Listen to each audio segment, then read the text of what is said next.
الحمد لله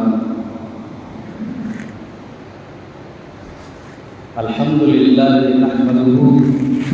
ونستعينه ونستغفره ونؤمن به ونتوكل عليه ونعوذ بالله من شرور أنفسنا ومن سيئات أعمالنا من يهده الله فلا مضل له ومن يضلل فلا هادي له ونشهد أن لا إله إلا الله ونشهد أن سيدنا مولانا محمد وعلى آله وأصحابه وبارك وسلم تسليما كثيرا كثيرا أما بعد قال الله تبارك وتعالى في القرآن العظيم فأعوذ بالله من الشيطان الرجيم بسم الله الرحمن الرحيم إني أرى في المنام أني أذبحك فانظر ماذا ترى يا أبت افعل ما تؤمر ستجدني إن شاء الله من الصابرين وقال الله تبارك وتعالى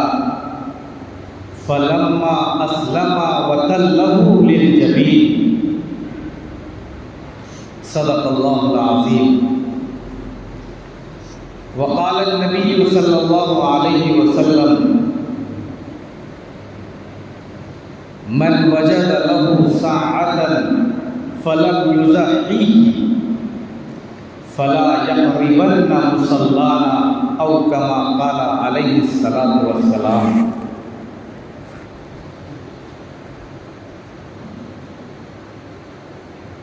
آج بھی جو ہو براہیم سا ایمان پیدا، آج بھی جو ہو براہیم سا ایمان پیدا، آگ بھی کر سکتی ہے انداز گلستہ پیدا. محترم بزرگوں، دینی اور ایمانی بھائیوں، پچھلے جمعے ہم نے حضرت ابراہیم علیہ السلام کی سیرت پر گفتگو کیا تھا، اور ہماری گفتگو حضرت اسماعیل علیہ السلام کی پیدائش تک پہنچی تھی.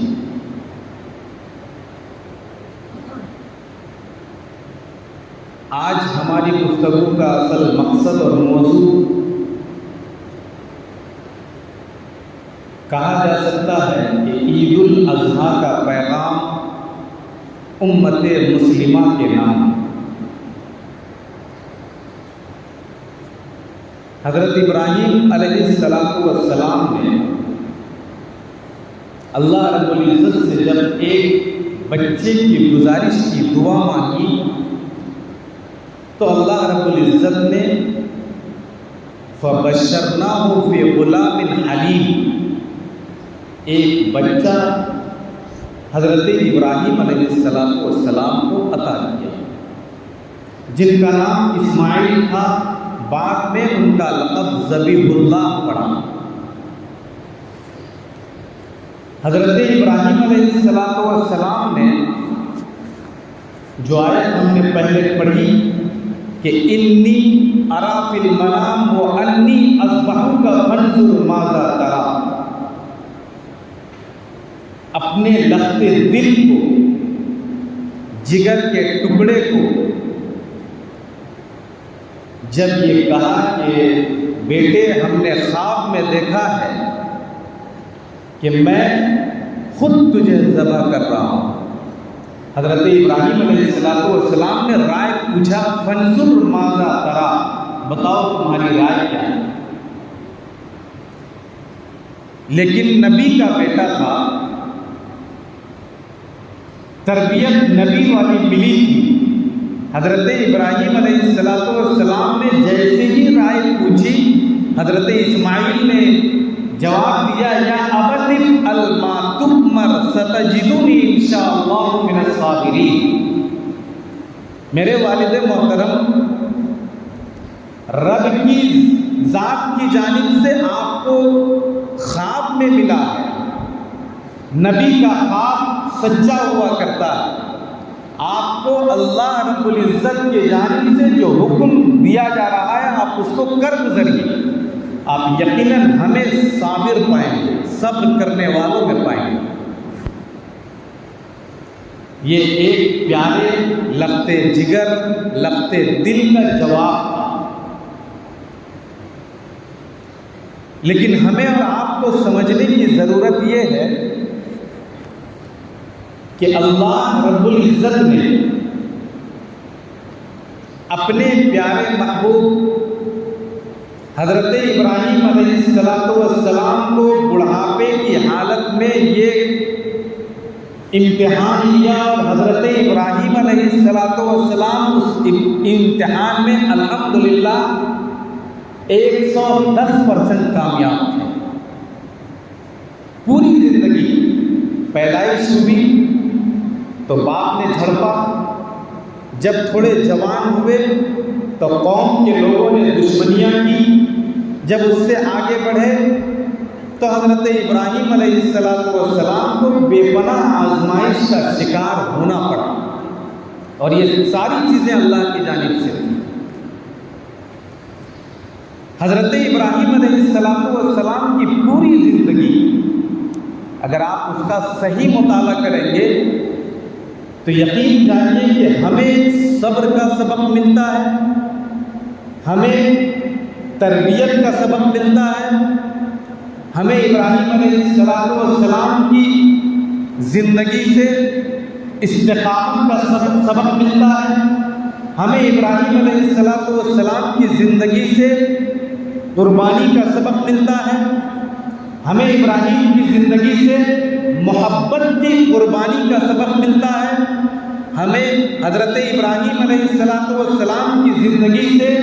آباء و اجداد کے جو منسوخات ہیں ان تمام کو چھوڑنے کا سبق ملتا ہے۔ میں نے پچھلے جمعے بھی کہا تھا کہ شریعت آباء و اجداد سے نہیں چلا کرتی، شریعتیں خدا کی طرف سے آیا کرتی ہیں اور انہی کے ہم پابند ہیں، ہم انہی کے مکلف ہیں، ہمیں انہی کے سامنے سر تسلیم خم کرنا ہے۔ اللہ رب العزت نے حضرت ابراہیم علیہ السلام کو تو پوری زندگی صبر کے ساتھ، استقامت کے ساتھ، ثبات قدمی کے ساتھ، محبت کے ساتھ، قربانی کے ساتھ زندگی گزارنے کا جو سبق دیا وہ صرف ان کے لیے نہیں تھا بلکہ وہ سبق ہمارے لیے تھا۔ قرآن کریم نے کہا کہ ابراہیم علیہ السلام کی زندگی ہم تمام کے لیے اسوہ ہے، نمونہ ہے، آئیڈیل ہے۔ اب ہمیں حضرت اسماعیل علیہ السلام کی قربانی کو اگر نظر میں رکھیں گے، حضرت اسماعیل علیہ السلام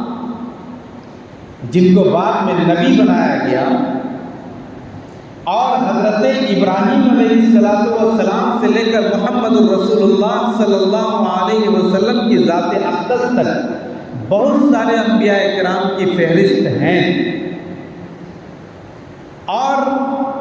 اللہ کے رسول صلی اللہ علیہ وسلم کا یہ ارشاد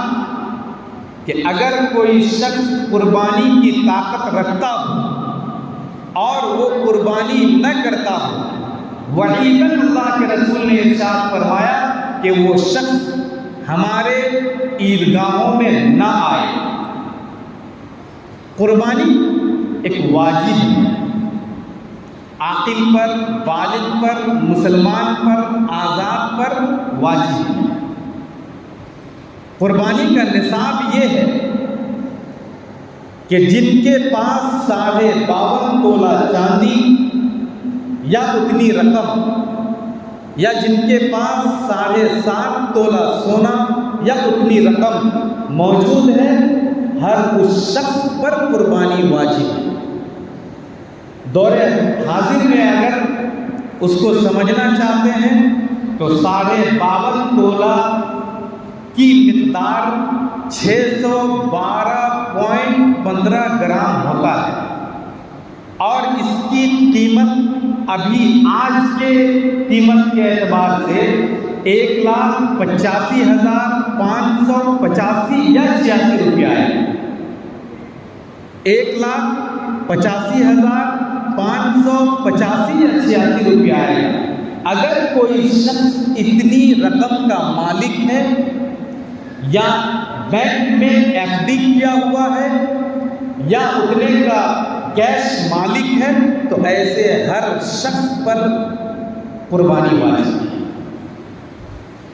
ایک سوال پیدا ہوتا ہے کہ کنبے میں، خاندان میں، گھر میں بہت سارے لوگ ہیں،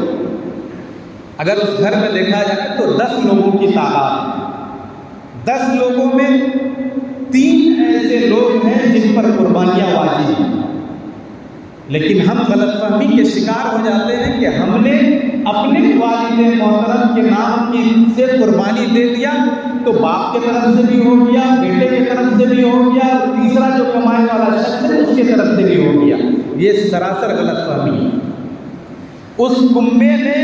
اس خاندان میں، اس گھر میں جتنے لوگ اتنے کے نصاب کے مالک ہیں، ہر شخص پر قربانی واجب ہے،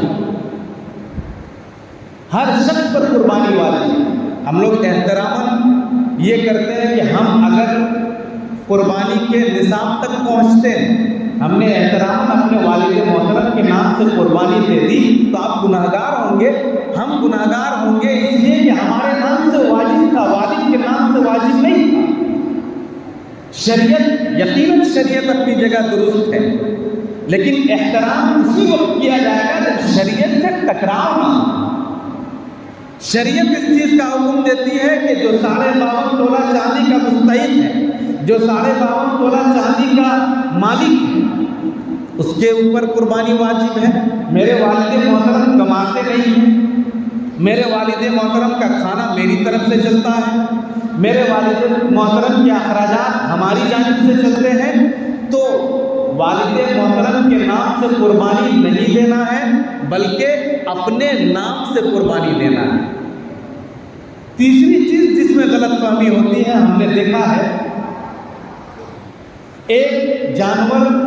جو چھوٹا جانور جس کو بکری کہا جاتا ہے، دمبا یا بھیڑ کہا جاتا ہے، اگر وہ 1 سال کا ہو گیا اور دوسرے سال میں داخل ہو گیا تو اس بکری کی قربانی جائز ہے۔ بڑے جانوروں میں بھینس، بیل وغیرہ کے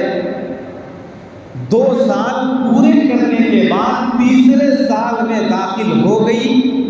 تو اس کے اوپر وہ ایسے جانور کی قربانی جائز ہے۔ اور اونٹ کا نظام تو اب چلتا نہیں ہے، لیکن پھر بھی اونٹ کی عمر 5 سال مکمل کرنے کے بعد 6ٹھے سال میں داخل ہو جائے، ایسے جانوروں کی قربانی کرنا جائز ہے۔ ایک غلط فہمی یہاں پر بھی ہوتی ہے، 2 سال کا جانور ہے اور چھوٹا ہے، تو بہت سارے لوگ اس غلط فہمی کے شکار ہیں کہ اس پر 5 ہی لوگ شریک ہو سکتے ہیں، اور اس سے اگر تھوڑا چھوٹا ہے تو اس میں 3 لوگ شریک ہو سکتے ہیں، اور اس سے بڑا ہے تو 5 لوگ، اس سے بڑا ہے تو 7 لوگ۔ یہ غلط فہمی ہے۔ کوئی بھی جانور چاہے وہ عمر 2 سال ہو گئی ہو، تیسرے سال میں داخل ہو چکا ہو، چاہے وہ چھوٹا ہو یا بڑا ہو، 7 لوگ اس میں شریک ہو سکتے ہیں۔ اس میں شک اور شبہے کی کوئی گنجائش نہیں۔ بڑا جانور ہو، 2 سال اس کی عمر ہو چکی ہو، اس کا قد چاہے چھوٹا ہو، پھر بھی اس میں 7 لوگوں کی قربانی کی جا سکتی ہے، 7 لوگ اس میں شریک ہو سکتے ہیں۔ غلط فہمی کا شکار مت بنیے۔ یہ غلط فہمی ہمارے درمیان عام ہو جا رہی ہے کہ اگر میرے گھر میں والد محترم زندہ ہیں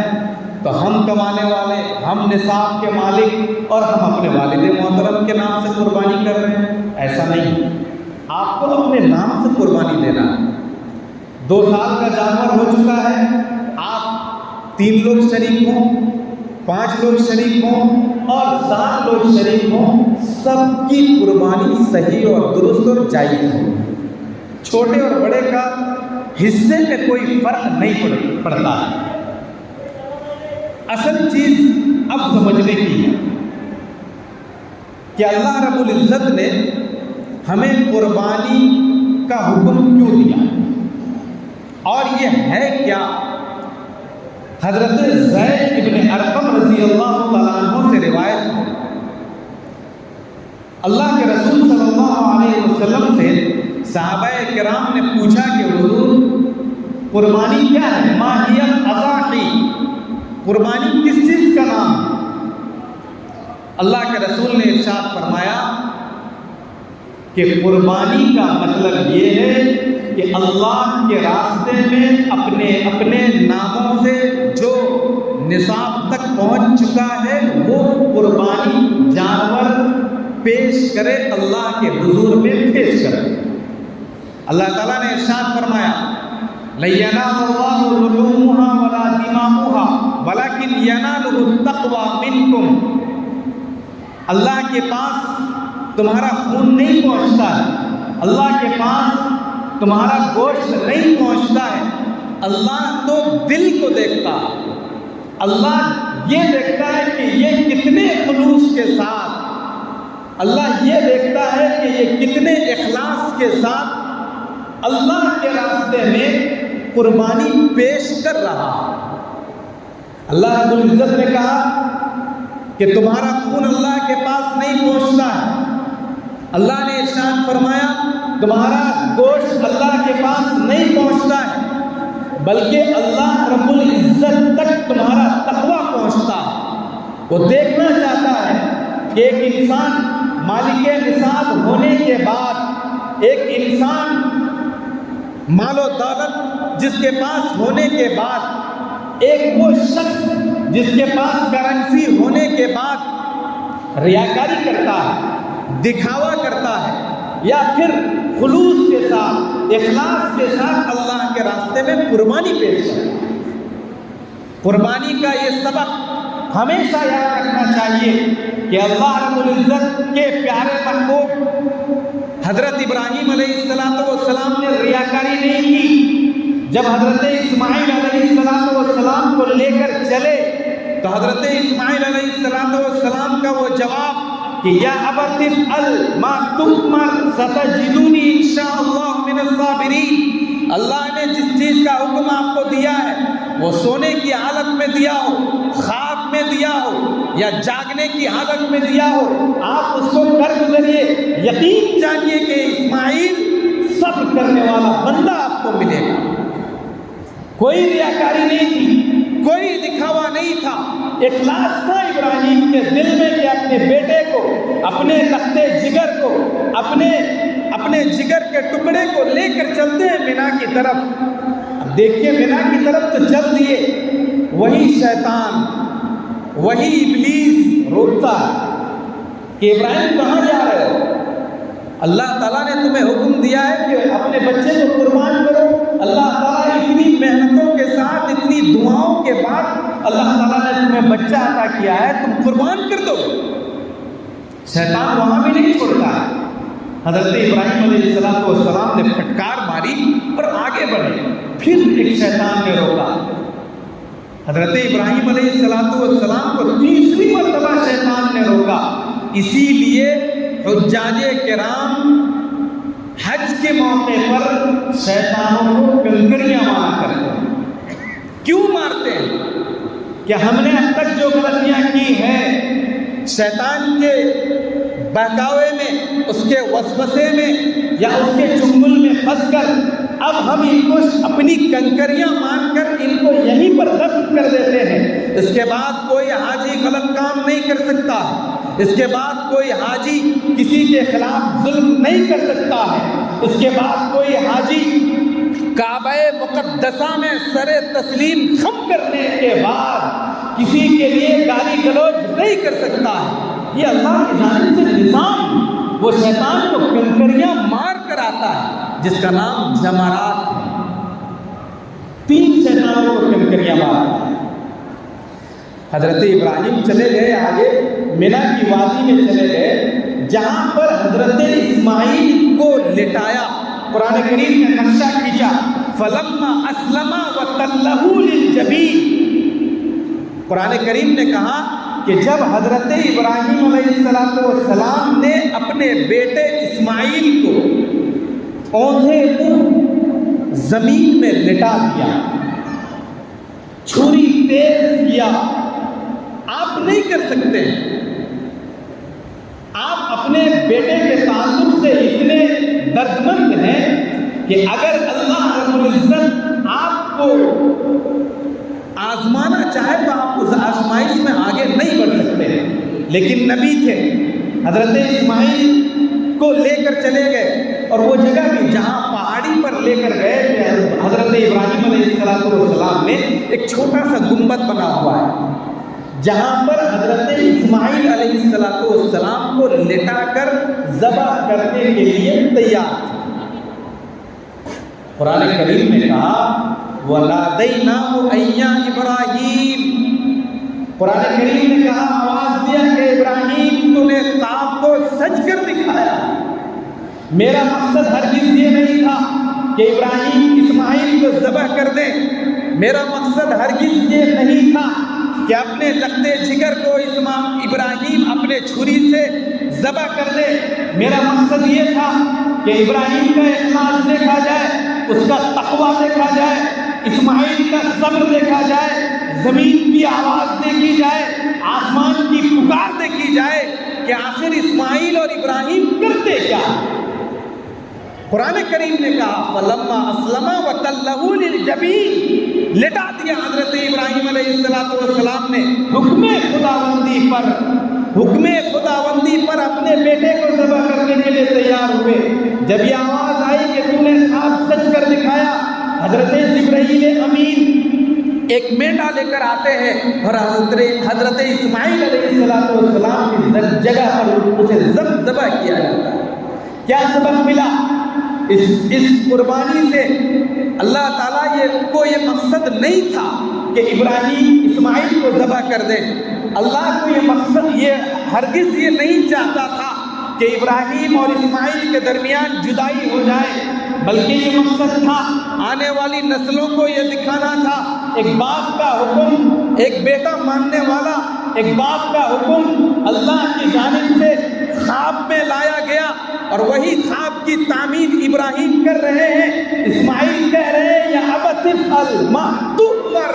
ستجدنی انشاءاللہ من الصابرین، ایسا صبر کرنے والا جو اسماعیل کو سکھایا تھا، وہ کون سی چیز تھی؟ وہ چیز تھی ابراہیم کی وہ نبیانہ صفات،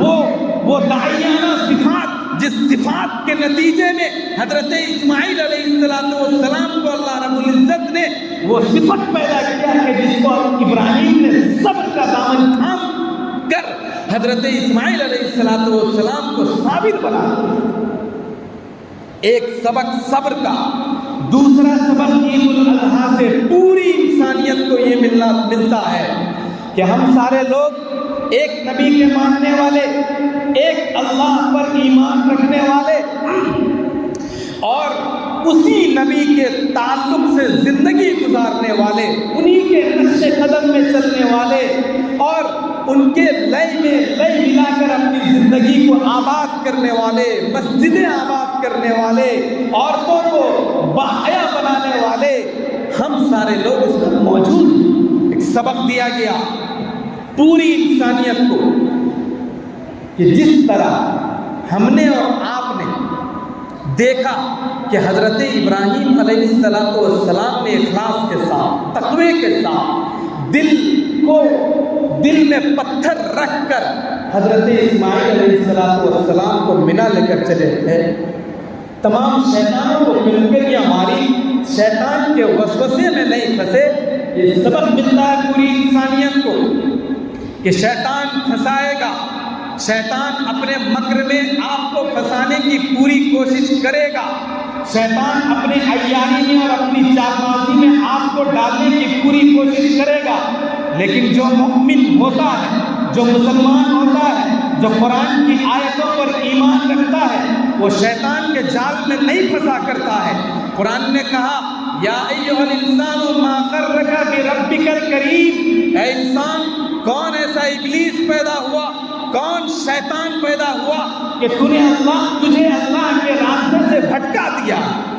تو نماز نہیں پڑھتا، تو روزہ نہیں رکھتا، تو زکوٰۃ نہیں دیتا، تو قربانیاں پیش نہیں کرتا، تو بیواؤں کی مدد نہیں کرتا، تو یتیم کے سر میں ہاتھ نہیں رکھتا۔ کون ابلیس ہے جو تمہارے سر میں پڑا ہوا ہے، تجھے وسوسے میں ڈال رہا ہے اور تو اس وسوسے میں پھنسا جا رہا ہے؟ قرآن کریم نے کہا ان الشیطان لکم عدو مبین فاتخذوہ عدوا،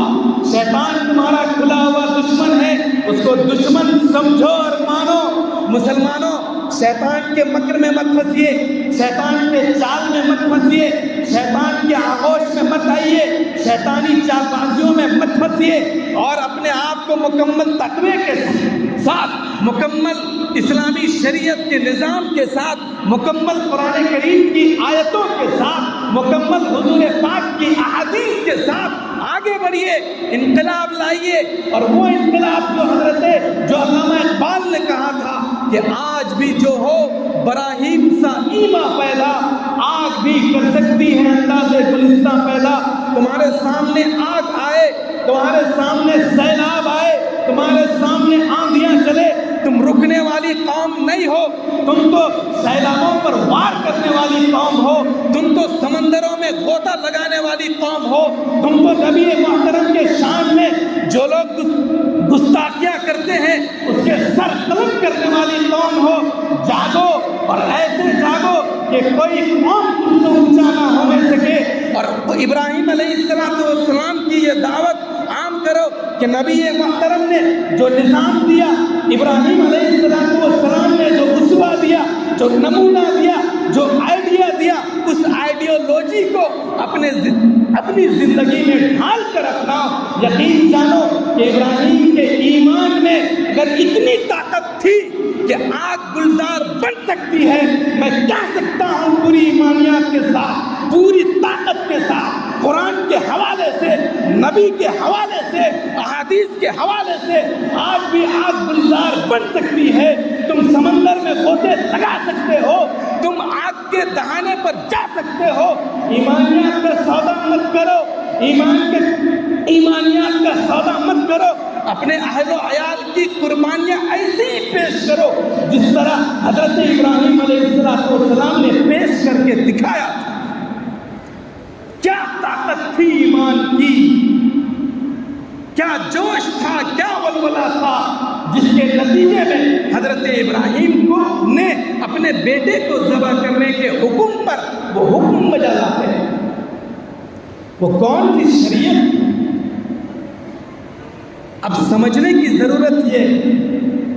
کہ اگر کسی پر قربانی واجب ہے تو ہم چاہتے ہیں کہ قربانی کا جانور بے عیب ہونا چاہیے، یقیناً ہونا چاہیے، فربا ہونا چاہیے، موٹا ہونا چاہیے، ہر عیب سے پاک ہونا چاہیے۔ عید الاضحیٰ کا پیغام ہے، حضرت ابراہیم اور اسماعیل کا پیغام ہے کہ ہمارا دل بھی کفر سے پاک ہونا چاہیے، ہمارا جسم بھی لغویات سے پاک ہونا چاہیے، ہماری زبان بھی گالی گلوچ سے پاک ہونی چاہیے، ہمارے دل میں تقویٰ کو جگہ صحیح طور پر ملنی چاہیے، ہمارے نظام میں کوئی ملاوٹ نہیں ہونا چاہیے، ہمارے دل میں نفاق سے پاکی ہونی چاہیے، ہمیں جھوٹ سے پاک ہونا چاہیے، ہمیں دغا سے پاک ہونا چاہیے، ہمیں ہر چیز سے، رسم سے، رواج سے، خرافات سے، بدعات سے پاک ہونا چاہیے۔ اب اس میں ایک چھوٹی سی بات سمجھیں، ہم ایک انسان ہوتے ہوئے اگر اللہ کے حکم پر، تقوی کی بنیاد پر اپنے جانور کو ہر عیب سے پاک دیکھنا چاہتے ہیں تو اللہ آپ کو 70 ماؤں سے زیادہ پیار کرتا ہے۔ اللہ آپ کو کو تو 70 ماؤں سے زیادہ چاہتا ہے، کیا اللہ آپ سے یہ نہیں چاہ سکتا ہے کہ آپ جھوٹ سے پاک رہیں؟ کیا اللہ آپ سے یہ نہیں مانگ کر سکتا ہے کہ آپ نماز مسجد میں ادا کریں؟ کیا اللہ آپ سے یہ مانگ نہیں کر سکتا ہے کہ آپ کی قربانی میں ریاکاری کا کوئی شائبہ نہ ہو؟ کیا اللہ آپ سے یہ مانگ نہیں کر سکتا ہے کہ آپ کا جسم تمام ناپاکیوں سے دور رہے؟ کیا اللہ آپ سے یہ مانگ نہیں کر سکتا ہے کہ آپ کے ذہن میں خرافات اور بدعات نہ ہو؟ کیا اللہ آپ سے یہ مانگ نہیں کر سکتا ہے کہ قربانی سے پہلے تمام عیوب سے اللہ کے سامنے گڑ گڑا کر مانگ لیں کہ اللہ ہم کو معاف کر دے، اس کے بعد اب ہم سے کوئی غلطی نہیں ہو؟ وہی ساری چیزیں ہیں۔ ایک بچے کے لیے حضرت حاجرہ صفا سے مروہ تک اور مروہ سے صفا تک چڑھ کر چلی گئی تھی، وہی جوش تھا۔ ایک بچے کو پیاس لگی تھی، وہ بچہ اسماعیل تھا، اور اسی پیاس کی بنیاد پر حضرت حاجرہ صفا سے مروہ تک 7 چکر لگاتی ہے۔ تمام حجاج کرام طواف کرتے ہیں، صحیح کرتے ہیں۔ کس بنیاد پر صحیح کرتے ہیں؟ سمجھنا چاہیے کہ کعبہ مقدسہ میں جو شخص 7 چکر لگا رہا ہو، صفا اور مروہ کے درمیان صحیح کر رہا ہو، مینا میں قربانی کر رہا ہو، اور ہندوستان اور پوری دنیا کے مسلمان اپنے اپنے اعتبار سے اپنی اپنی جگہ میں بے عیب جانوروں کی قربانی پیش کر رہا ہو، تو ہمیں اور آپ کو کیا بننا چاہیے؟ ہمیں اور آپ کو بھی بے عیب بننا چاہیے، ہمیں جھوٹ سے پاک ہونا چاہیے، ہمیں دغابازی سے پاک ہونا چاہیے، ہمیں مکر سے، فریب سے، عیاری سے، چال بازی سے پاک ہونا چاہیے۔ یہ سبق قربانی میں ملتا ہے۔ حضرت ابراہیم نے یہ سبق دیا، حضرت اسماعیل نے یہ سبق دیا پوری انسانیت کو کہ کوئی بچہ اپنے باپ کے سامنے ہاتھ نہ اٹھائے، کوئی بچہ اپنے باپ کے سامنے زبان نہ چلائے، کوئی بچہ اپنے باپ کے سامنے آنکھ نہ دکھائے، کوئی بچہ اپنے باپ کے سامنے زبان درازی نہ کرے، کوئی بچہ اپنے باپ کے سامنے کھل کر کھڑا نہ رہے۔ یہی تو حضرت اسماعیل نے سبق دیا، اور باپ کا سبق یہ تھا کہ ہر بیٹے کو یہ سبق دیا جائے کہ سب سے پہلی چیز اللہ کے لیے اپنے آپ کو پیش کرنا ہے۔ ہر چیز، حدیث پاک میں اللہ کے رسول نے ارشاد فرمایا، لا یؤمن احدکم حتی اکون احب الیہ من والدہ وولدہ والناس اجمعین۔ تمہارا محبوب باپ، تمہاری محبوبہ ماں، اور تمہارے دوست اور احباب، تمہارے ہمجولی، اور پوری دنیا سے زیادہ اگر تم محبت اللہ کے رسول کی ذات سے نہیں کرو گے، اس وقت تک کامل مومن نہیں ہو سکتے۔ لا یؤمن احدکم حتی اکون احب الیہ من والدہ، والد سے بھی زیادہ، ماں سے بھی زیادہ، بیٹے سے بھی زیادہ، بیٹی سے بھی زیادہ، پوری دنیا سے زیادہ، اپنے دوستوں سے زیادہ اگر محبت اللہ اور اللہ سے رسول سے نہیں کرو گے تو نبی محترم کا اعلان ہے کہ کامل مومن نہیں ہو سکتے۔ یہی سبق تو حضرت ابراہیم نے دیا تھا کہ ہر شخص کے لیے ایک ذمہ داری، اپنے بال بچے کی اچھی پرورش کرے، اچھی تربیت کی جائے، جس تربیت کے نتیجے میں اس بال بچے سے آپ کو امیدیں وابستہ ہو۔ آپ جب بڑھاپے کی حالت میں جائیں تو اسماعیل کی طرح آپ یہ کہیں کہ حضرت اسماعیل نے کہا تھا آپ کو جس چیز کا حکم دیا جا رہا ہے، آپ کا بچہ بھی آپ سے کہے کہ اگر آپ کے پیر میں درد ہے تو آپ کا بیٹا کھڑا رہنا، اگر آپ کے سر میں درد ہے، آپ کو ہاسپٹل کی ضرورت ہے، تو آپ کے اعلیٰ اولاد آپ کے لیے کھڑے ملنے چاہیے۔ یہ حضرت اسماعیل اور حضرت اسماعیل علیہ السلام کا قربانی کا، صبر کا، استقامت کا، ثابت قدمی کا ایک سبق ہے جو حضرت ابراہیم نے دیا ہے۔ اللہ تعالیٰ سے دعا ہے اللہ تعالیٰ ہم تمام کو کہنے اور سننے سے زیادہ عمل کی توفیق نصیب فرمائے۔ وآخر دعوانا ان الحمد للہ رب العالمین.